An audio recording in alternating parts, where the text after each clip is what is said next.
Salut les amis, c'est Paolo. Bienvenue sur FastProg. Nous allons voir ensemble le raccordement et la programmation du kit portier audio composé de la platine de rue LHS, du poste intérieur PLXV et d'une alimentation VAS 101 Ride-in à placer dans votre tableau électrique.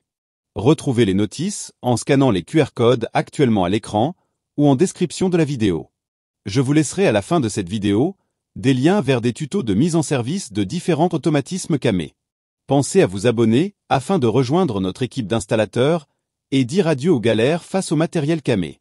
Je vous conseille si possible de rassembler tous les appareils avant d'effectuer les opérations qui suivront en apportant le poste intérieur PLX à l'extérieur et en le branchant provisoirement avec une petite longueur de fil à la platine de rue LHS.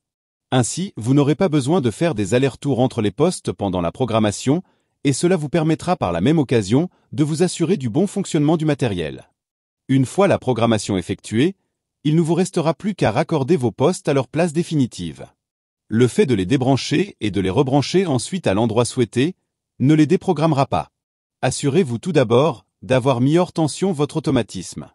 Voici représentés en bas, à gauche, les borniers d'alimentation des accessoires et celui des entrées de commande de l'automatisme camé.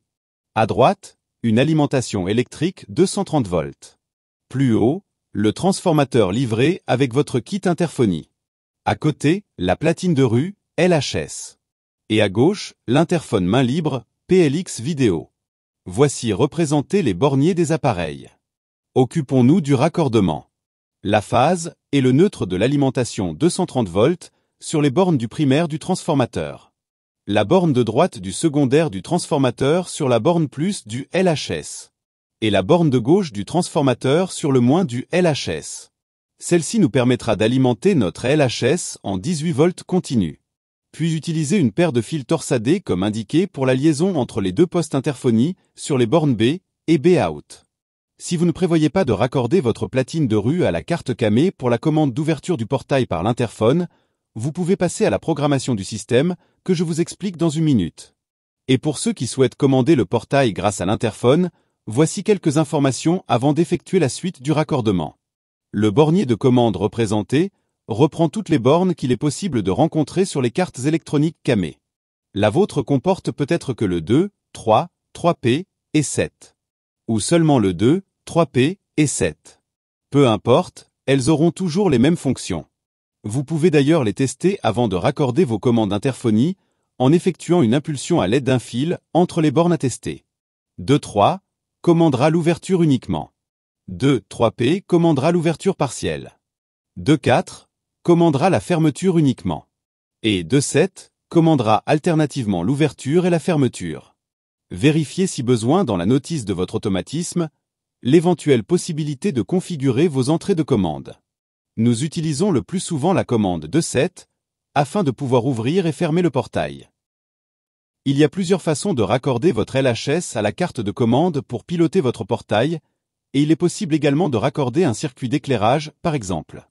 Je vous montre ça tout de suite. Sachez que l'appui sur la touche clé active la sortie prévue pour le raccordement d'une gâche électrique et délivre une tension de 12 volts. Afin que cette touche vous permette la commande de votre portail, ajoutez un relais monostable 12 volts. Raccordez le plus de la sortie serrure à une borne de la bobine du relais. Le moins à l'autre borne de la bobine du relais. Le commun du relais au 2. Et le contact normalement ouvert du relais au 7. Si vous choisissez ce câblage et que vous souhaitez ajouter un circuit d'éclairage, celui-ci sera pilotable à l'aide de la touche auxiliaire qui, à son actionnement, fermera le contact impulsionnel entre la borne C et NO. Voici le câblage à effectuer. Ici, notre éclairage. Là, un relais télérupteur, 24 volts. Raccordez le C du LHS au 10 de la carte de commande. Le NO du LHS a une borne de la bobine du télérupteur. L'autre borne de la bobine du télérupteur au 11 de la carte de commande. Le neutre de l'alimentation 230 volts a une borne de votre éclairage. L'autre borne de votre éclairage au contact normalement ouvert du télérupteur. Et le commun du télérupteur à la phase de l'alimentation 230 volts. Voilà pour ce premier cas de figure. Si vous devez raccorder une serrure électrique, branchez-la directement sur la sortie serrure du LHS, en respectant la polarité. Celle-ci sera donc pilotable, à l'aide de la touche clé.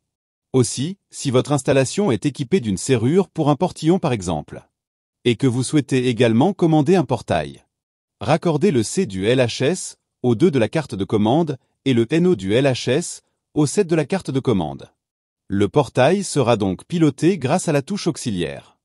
Allez, un dernier exemple, si vous utilisez la sortie auxiliaire pour la commande du portail et que vous souhaitez ajouter la commande d'un éclairage. Ici, notre éclairage. Là, un relais télérupteur, 12 volts continu. Raccordez le plus de la sortie serrure du LHS à une borne de la bobine du télérupteur. Le moins de la sortie serrure du LHS à l'autre borne de la bobine du télérupteur. Le neutre de l'alimentation 230 volts à une borne de votre éclairage.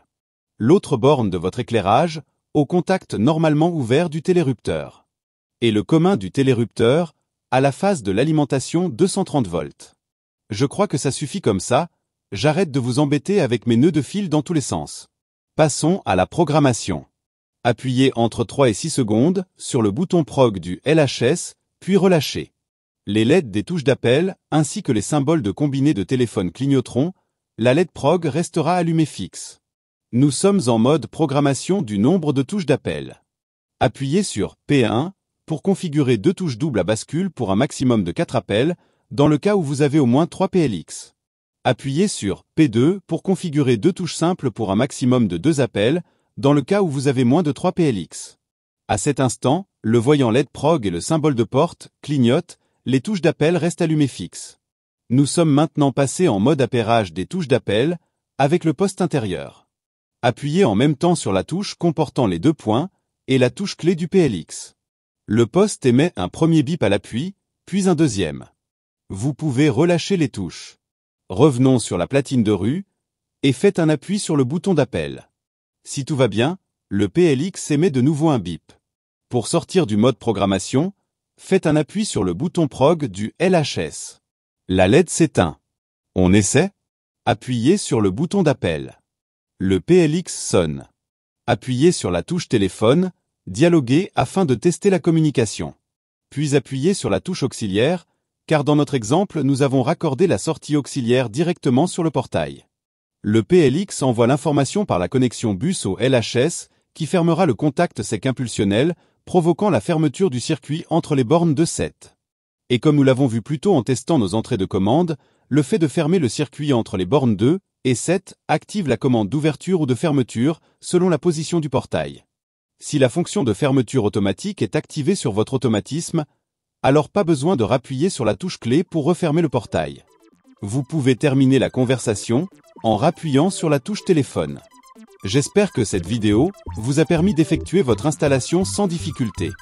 N'oubliez pas de vous abonner afin de m'encourager, d'être informé de la sortie des tutos, de découvrir le monde facile de FastProg et de garder à portée de main une mine d'infos sur le matériel camé. Et comme promis, voici les liens vers les tutos de mise en service de portail coulissant et de portail battant camé, et aussi le lien pour l'accès direct à la chaîne. Arrivederci, alla prossima!